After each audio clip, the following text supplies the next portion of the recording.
अध्यक्ष महोदय, कमेंटमेंट में, क्रेडिबिलिटी में आपका कोई जवाब नहीं। नहीं, ये नहीं कह रहा मैं। लेकिन दाईं तरफ वाले लोगों का थोड़ा हिसाब किताब अलग है।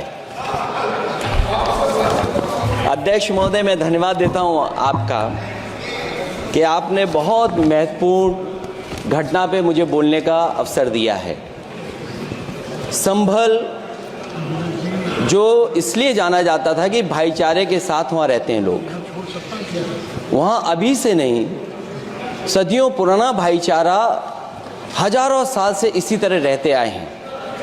लेकिन अचानक ये जो घटना हुई है, ये सोची समझी रणनीति के तहत वेल प्लान्ड हुआ है और वहाँ के भाईचारे को गोली मारने का काम हुआ है। जो घटना हुई है वो सोची समझी साजिश है।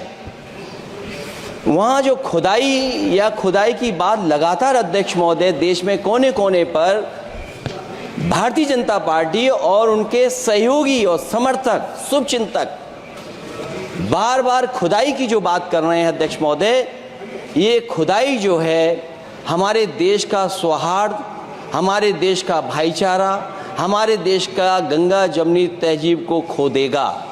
मैं आपका धन्यवाद इसलिए भी देता हूं कि इस महत्वपूर्ण जो साजिश हुई, और वो साजिश सोची समझी इसलिए मैं बोल रहा हूं।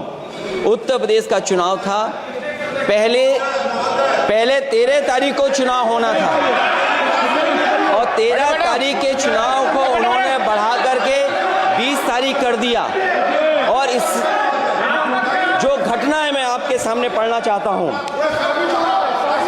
अध्यक्ष महोदय, ये यात्रा रुकी क्यों नहीं है? यात्रा ले जाओ दूसरी तरफ। अध्यक्ष महोदय, संभल की शाही जामा मस्जिद के खिलाफ 19/11/2024 को सिविल जज सीनियर डिवीजन छंदौसी संभल में एक याचिका डाली गई। कोर्ट ने दूसरे पक्ष को, अध्यक्ष महोदय सुनिए, ये सुनना चाहिए, हम यूं ही नहीं कहते थे। आप तो संक्षिप्त में बोले। अध्यक्ष महोदय, हम यूं ही नहीं कहते थे कि संविधान ये मानती नहीं सरकार। हम यूं ही नहीं कहते थे कि संविधान नहीं मानती। जब प्लेसेस ऑफ वर्शिप एक्ट है, प्लेसेस ऑफ वर्शिप एक्ट है, हम बनते तो बहुत कुछ हैं।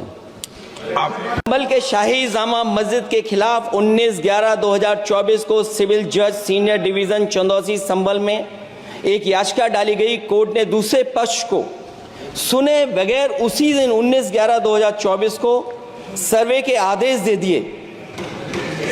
ताज्जुब की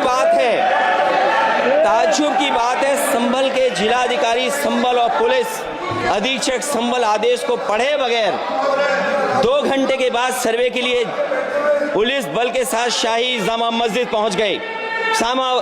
जामा मस्जिद की कमेटी, जनप्रतिनिधि, उलेमा इकराम, सभी अधिवक्ताओं ने सहयोग दिया। जिलाधिकारी संभल और पुलिस अधीक्षक संभल ने 2.5 घंटे सर्वे के बाद कहा, आप सब सर्वे पूरा हो चुका है और अब रिपोर्ट कोर्ट को भेज दी जाएगी। लेकिन दिनांक 22/11/2024 फ्राइडे को जुम्मे की नमाज के लिए लोग नमाज अदा करने के लिए जामा मस्जिद पहुंचे, लेकिन पुलिस प्रशासन ने बैरिकेड लगा दिया ताकि लोग नमाज न पढ़ सकें। उसके बाद भी लोगों ने संयम बरतते हुए नमाज अदा की और किसी प्रकार का विरोध प्रदर्शन नहीं किया। 29/11/2024 को कोर्ट की अगली तारीख तय थी। शाही जामा मस्जिद की कमेटी और मुस्लिम समाज के सभी लोग कोर्ट में केस की पैरवी के लिए तैयारी कर रहे थे, परंतु दिनांक 23/11/2024 की रात पुलिस प्रशासन द्वारा कहा गया 24/11/2024 यानी अगले दिन सुबह को दोबारा सर्वे किया जाएगा। शाही जामा मस्जिद कमेटी और अधिवक्ता ने कहा कि इस सर्वे तो मुकम्मल हो चुका है, अब दूसरे सर्वे की क्या आवश्यकता है? कोर्ट के आदेश का हमने पालन कर दिया। अगर दूसरे सर्वे कराना है तो दोबारा आदेश करवाएं, कोर्ट के आदेश के बाद हम दोबारा सर्वे करा देंगे।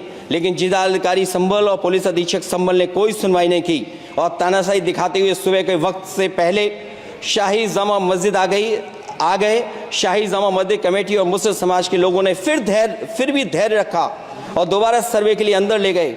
सर्वे के दौरान करीब 1.5 घंटा बाद जब जनता को सूचना मिली तो वो इकट्ठा होना शुरू हो गए। लोगों ने सर्वे का कारण जानना चाहा तो सर्किल ऑफिसर ने उनके साथ गाली गलौज की।